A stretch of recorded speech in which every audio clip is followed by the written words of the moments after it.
She laughed at him in public. Not just laughed, mocked him. In front of a canvas, in a gallery of silent eyes and louder egos. Her words weren't loud, but they were sharp enough to bleed a man from the inside. Really? You think this is art? She chuckled, as if his thoughts were a joke, as if his silence was weakness, as if his presence was an inconvenience. But what she didn't see was that he wasn't just looking at the painting. He was watching her, and he was finally seeing her. Not the version she performed for others, but the one she tried to hide, the one who no longer respected him, the one who needed an audience to feel alive. He had tolerated her eye rolls at home, the subtle jabs at dinner, the dismissive shrugs when he spoke of his dreams. Because men like him, they don't chase attention. They chase meaning, but meaning cannot survive in mockery. It dies quietly, day by day, until something inside you stands up and says, enough. So when she smirked and said, "Don't be so sensitive," he didn't raise his voice. He didn't argue. He didn't need to win. He simply said, "It's over." And in that moment, the gallery grew silent. Not because of the words, but because of the weight they carried. You see, people think heartbreak is loud, but for men who live in their depth, it is quiet, almost sacred. It's not rage, it's realization. He had loved her deeply, but love without respect is spiritual starvation. And he was no longer starving. He walked away, not to prove a point, but to preserve what little of himself he had left. She called after him, but it was too late. Not because of that one moment in the gallery, but because of the thousand small deaths before it. Moments she laughed when he needed her to listen. Moments she looked at her phone instead of his eyes. Moments she chose to win instead of connect. He didn't leave because he stopped loving her. He left because she did. Long ago, in ways she didn't even notice. This is how many endings happen. Not with screams, but with clarity. Not in chaos, but in calm. Not as a reaction, but as a return to self, to worth, to truth. It didn't start in the art gallery. It started much earlier, in the quiet moments, in the half laughs, the slow fade of interest, the way her hand stopped reaching for his, the way her eyes began to wander, not to other men, but to anywhere but him.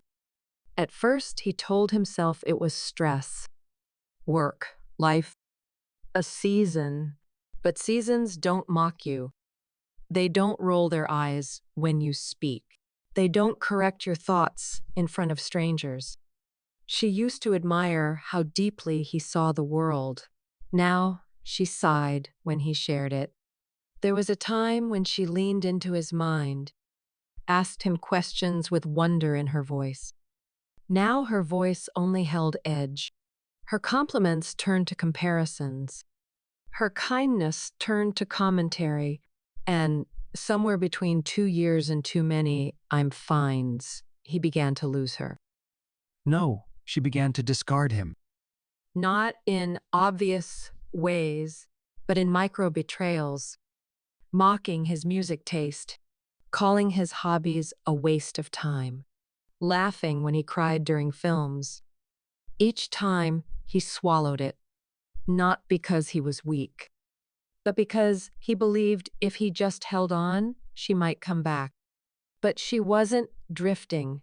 She was withdrawing, piece by piece, gesture by gesture, until love became a performance, and he was no longer the lead, just the audience. You see, there's a kind of betrayal that doesn't involve cheating. It's quieter than that, more invisible, but just as cruel. It's the betrayal of presence, of attention, of respect. She'd smile in front of others, say the right things, touch his arm at dinners. But behind closed doors, that smile would vanish, and in its place came silence, sarcasm, control. He once made her laugh. Now she laughed at him. And still he stayed, because real men don't run at the first sign of hardship. They try, they repair, they hold, but no one tells you what to do when your partner stops holding you back. When love becomes a mirror and all you see in it is what you're not. He stopped speaking about his dreams because she always found a flaw. He stopped opening up because she turned his vulnerability into a punchline. He learned to be quiet, not peaceful, just silent. But the human spirit is not built to live beneath someone's disdain, especially not when that disdain wears a smile. The kind of smile that looks warm to others but burns in private. The kind of smile that hides a sharp tongue and eyes that say, "You're not enough." Some call it emotional abuse. Some call it misalignment. But the soul knows when it's being rejected, even if the world doesn't see it. At the gallery, it all crystallized, not because she mocked the painting, but because, for the first time, he saw her clearly, not as the woman he hoped she'd be, not as the girl he once fell in love with, but as the one who no longer saw him. Mockery is rarely about the other person. It's a reflection, a projection, an insecurity disguised as superiority. She wasn't mocking the art. She was mocking the man who loved it, mocking what she didn't understand, what she could no longer reach. But here's what she never understood: a man like him doesn't speak often. But when he does, it means the storm is over and the rebuilding has begun. And when he said, "It's over," it wasn't anger. It wasn't bitterness. It was release. Because even the most patient soul eventually sees the truth that staying in a place where you're belittled isn't loyalty. It's self-betrayal. She mocked him to feel powerful, to feel safe, to avoid her own emptiness. But what she mocked was the very depths she once claimed to love, the very sensitivity that made him beautiful. And when he walked away, he wasn't just leaving her. He was returning to himself, to his voice, to his worth.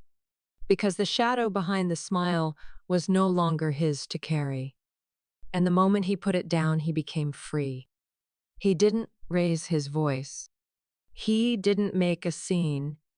He just stood there, breathing, still, present, because deep souls don't end things in rage.